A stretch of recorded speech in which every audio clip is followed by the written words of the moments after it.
Without any warning, I received news that my mother-in-law had passed away.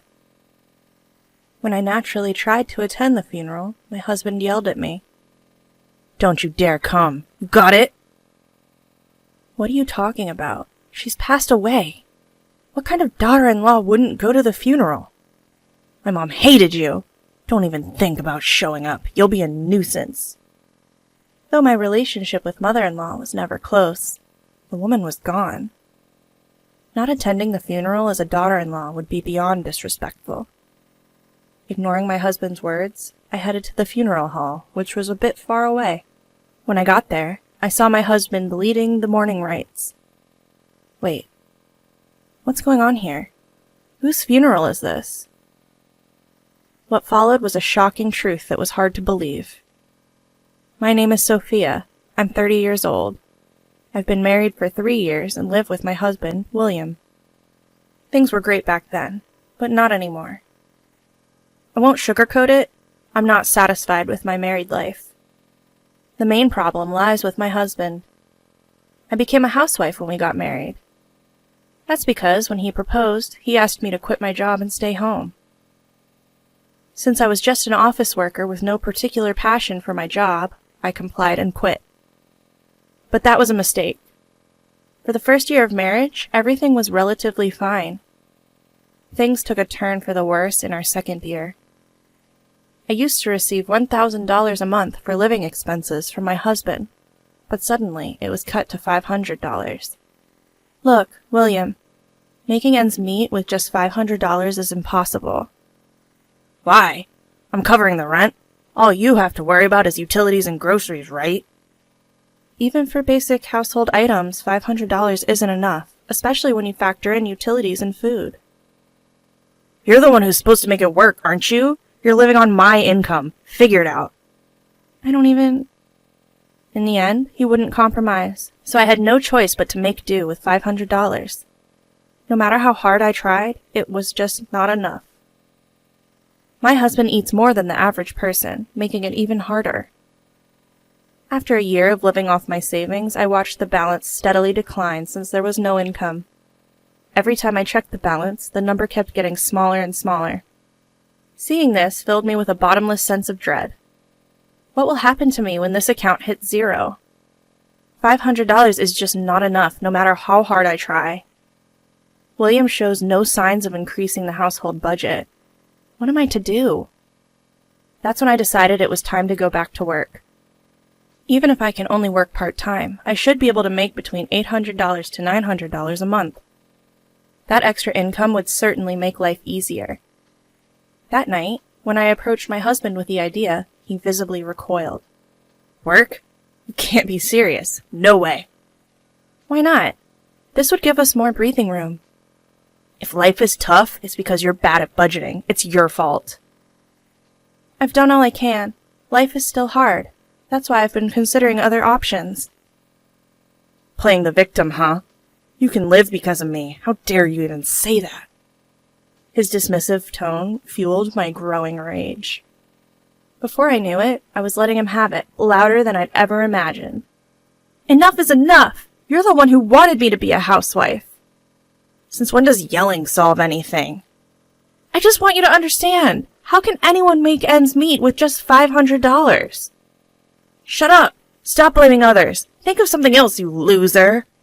He spewed these words, shoved me aside, and stormed out of the living room. I fell to the floor, tears flowing uncontrollably. Why is this happening? All I wanted was a peaceful married life. I always felt the need to talk to someone about my worries, but my parents live far away and it's not easy to visit them. I couldn't keep silent anymore, so I initiated a discussion. On the other hand, my in-laws live only an hour away by car. However, my husband doesn't seem to get along with them, so we've had no contact since we got married. So, talking to my in-laws is pretty much out of the question. After getting married, I moved closer to my husband's workplace, making it difficult and expensive to meet up with my former coworkers. As for my friends back home, well, I can only imagine what they'd say if I tried to meet up. So here I was, living in fear of my own husband. Then things started to change. Recently, my husband has been spending less time at home. He started working late and going on business trips more often, which meant he was rarely home for dinner. If he's not eating at home, there's no need to stock up on a lot of groceries. This means I don't have to buy groceries in bulk, which helps me get by on the $500 he gives me each month. Also, I've started working from home and now make about $700 a month. I've started enjoying a more independent lifestyle, especially when he's not around. And it's been going on for about a year now. Recently, my husband has been too busy with work to come home much. But when he does, he treats me terribly and shouts insults. Lately, he hasn't even been giving me any money for living expenses. Then one day, something unexpected happened. When my husband came home from work, he seemed really rattled. Without missing a beat, he blurted out, "My mom is dead." "Wait, what? Are you joking?" I turned back to him and he yelled, "Why would I lie about something like this?" "But your mom was still young." "I'll go to the funeral the day after tomorrow, alone. You stay here." Caught off guard by his unexpected words, I couldn't help but blurt out, "What? What do you mean? Why would you go alone to your mother's funeral?" "She's my mom, so I should be the one to go. You don't need to come." "Wait a minute. That's ridiculous. She's my mother-in-law too, you know?" "That doesn't matter. I'm enough for my mom's funeral." "Are you serious?" I couldn't comprehend his rationale and my frustration was growing. Confused and puzzled, his impatience was obvious. "Just don't come to the funeral. Got it?" "What are you talking about? What kind of daughter-in-law doesn't attend her mother-in-law's funeral?" "Ugh, enough. Mom hated you, okay? Just don't show up at the funeral." "What? My mother-in-law hated me?" "Yes, exactly. So even if you did come to the funeral, my deceased mom wouldn't be happy." I can't believe this. My chest hurt sharply as the brutal truth was abruptly laid before me. Seeing me like this, my husband sighed in annoyance. "Enough already. If Mom hated you, Dad feels the same. Your presence would just make everyone uncomfortable."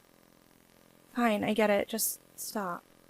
"You better, all right? Don't come to the funeral." Pressured by my husband, all I could do was nod. 2 days later, early in the morning, my husband busily got ready and quickly put on his morning clothes. When he went to the bathroom, I picked up his discarded pajamas. That's when I noticed his phone left open on the table. Looks like he was checking out the venue for today. The driving directions are up on the screen. It's about a 40-minute drive from home. Something felt off. Wait, something's not right. That direction isn't toward William's family home. It would take at least an hour and a half to get there from his parents' house. Wouldn't they usually choose a closer location? Why go somewhere so far away? Caught up in these thoughts, my husband returned from setting his hair. I quickly left the scene, pajamas in hand, making sure he didn't notice I'd seen his phone. He said, "I'm leaving," and walked out the door. Still uneasy, I decided to attend my mother-in-law's funeral in morning clothes. When I arrived, I couldn't believe my eyes. Unfamiliar faces filled the family and staff seats. And there was my husband, giving a speech as the chief mourner. "Thank you all for gathering here today in honor of my wife." What is this? My wife, Riley, was... William was shedding tears, pretending to be a grieving husband. Normally, I'd confront him right away, but I couldn't break the solemn atmosphere. Just then, I overheard the conversation of some women sitting behind me. "Did you hear? The chief mourner is divorced." "Really? He seems so steady." "Yeah, his previous wife was a handful, you know. Apparently, she left him with a huge debt." "A debt? Oh, that's troublesome." Finally, she left the divorce papers and left. He met his current wife soon after. Even knowing she was sick and wouldn't live long, got married because they were in love. So it's a love story. Huh. Debt? Leaving? I had never done any such thing. Anger boiled inside me as I realized the story had been twisted. I had to ask him again to make sure. Upon checking, I found that our divorce had been finalized. The date was about 6 months ago. My husband probably met his now sick wife soon after and married her. The reason he hardly came home was that he was living a newlywed life with her. Connecting the dots, my anger reached its peak. He had me removed from the family register and married another woman behind my back? Enough with the insults already, will you? This is it. I've had enough. Time for a reckoning. With revenge in mind, I hailed a taxi and headed straight for my mother-in-law's place, where I suspected she'd be. I told the driver the way as best as I could remember, and somehow we made it. I rang the doorbell, and with a cheerful, "Hello," my lively mother-in-law appeared. Her eyes widened as soon as she saw me. "Oh, my, Sophia, is that you?" "Long time no see, mother-in-law. You look well." "You look good too, Sophia. What brings you here?"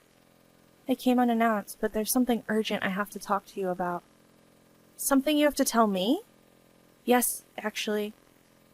I told my mother-in-law everything that had happened. How I'd been mistreated by my husband, how I wasn't getting enough for living expenses, and even the fact that he had already divorced me. As I spoke, tears welled up and I began to sob. My mother-in-law gently rubbed my back to comfort me. "Sophia, I'm so sorry you've had to go through all this. My idiot son. Please, forgive me." "It's okay. I should apologize for showing up and talking about this." "Why didn't you come to me sooner?" "William told me you didn't like me." "What? He told me you didn't like me? Wait, what?" That's when it finally hit me. My mother-in-law and I had been deliberately kept apart. My husband probably thought it would be troublesome if she and I got along, especially if something went against his plans. Meanwhile, unbeknownst to me, he'd apparently asked his family for financial help multiple times. He blamed it all on me. "Sophia's sick and needs money. Sophia can't work, so things are tight. Please help, for Sophia's sake." And so on. I was neither sick nor unable to work. It was just what William had told me to do. Now that I had the truth, I had nothing to fear. I told my mother-in-law about my plan for revenge and returned to the funeral. Though it had already ended, a few people were still around. I approached one of them. "Excuse me, do you know where the deceased's family lives? I couldn't make it to the funeral, and I want to bring some flowers later." Pretending to be an acquaintance, I managed to get the address of my husband's mistress's family home. The next day, I took some funeral flowers and headed to their place. When I rang the doorbell, a woman who looked quite worn, probably from the grief of losing her daughter, answered the door. It was likely the mistress's mother. I introduced myself as a friend. I was invited inside. Once led to the room with the family altar, I saw my husband there. "Sophia? What are you doing here?" Upon saying my name, my husband quickly covered his mouth. The father of the mistress asked, "William, what's going on?" That's when I let it all out. "I'm sorry for lying. I am this man's ex-wife." "Ex-wife? Why would you be here?" "Your daughter and I were both deceived by this man. I found out just yesterday at Riley's funeral that I was divorced." "What? What does that mean?" "He told me it was my mother-in-law's funeral and told me not to come. I suspected something was off, so I followed him, only to find out it was the funeral of his new wife." "What's the meaning of this? William, explain yourself." At the sound of Riley's father's furious voice, William's face turned pale as he looked down. The atmosphere, once laden with sorrow, completely shifted, as if sensing his wrongdoings. Riley's father's face turned beet red as his body trembled. Amidst all this, I commenced my final act of revenge. Suddenly, the doorbell rang, and Riley's mother headed for the front door. When she returned, she was accompanied by my mother-in-law. "Mom?" Sweat erupted from William's forehead. He was visibly shaken. My mother-in-law proceeded to give him a piece of her mind. "Causing trouble for others! What do you think you're doing? Pay back the money you borrowed from us right now, and don't you dare blame Sophia. Wait, Mom, this is not the time to...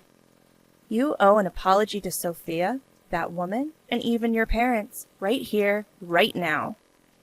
Do you even understand what you've done? Declaring me dead and removing Sophia from the family registry. That's the height of disrespect. Mom, can we talk about this later? This isn't the place to... That's exactly why it's the right place. It would be unfair to the other woman and your parents if I didn't. I'm here to make sure everyone knows what a loser you are. Riley's father grabbed William by the collar and shouted, "You've got to be kidding." Seemingly terrified, William started to cry on the spot. Turns out, William had lied to Riley's father about needing money for Riley and had borrowed from him. Upon questioning, it was revealed that William had gambled away all the money. In the end, William was kicked out of Riley's house and faced legal actions. Ignoring his tearful face, I turned my back with my mother-in-law and started to walk away. At that moment, a desperate voice called out from behind. "Wait!" I turned around slowly. "What?" "Sophia, I'm really sorry. Can we start over?" "Excuse me?" "If you don't help, I'll be sued." "Don't worry. I plan on suing you too." "What?" Yes, I had already made up my mind. After all the unjust treatment and being served with fake divorce papers, I'll sue him through a lawyer. "Please, forgive me." Fuming, I unleashed my feelings on my husband. "Do you think saying sorry will make everything okay? Do you even understand what you've done? Filing for divorce without telling me is a legal issue, you know? Your apologies are worthless because you've been lying and asking for financial support. Utterly worthless." "Sophia, wait, please." "Quiet. Do you have any idea how many people you've hurt with your actions? What you've done isn't easily forgivable. Even a lifetime of making amends won't be enough. So from now on, stay out of my life. If you show up again, I won't hesitate to ruin you." My mother-in-law's hand touched my back as I spoke assertively. Her warmth almost brought me to tears. Afterwards, William ended up paying back the $10,000 he borrowed from Riley's father in one lump sum. Additionally, he had to pay me alimony and a fine for forgery. His salary was never that high to begin with. The financial hit seemed to hurt him quite a bit. He had to go into debt to pay the alimony, and now he's even getting collection calls at work. It's only a matter of time before he loses his job. As for me, I went back to my old job right after the divorce. Now I'm living in an apartment near my workplace and enjoying peaceful days. Since then, I've been meeting with my mother-in-law regularly and updating each other on our lives. I feel our relationship has deepened even more after the divorce. My mother-in-law, who stood by me as we took our stand against her own son. I plan to cherish her as a second mother from here on out.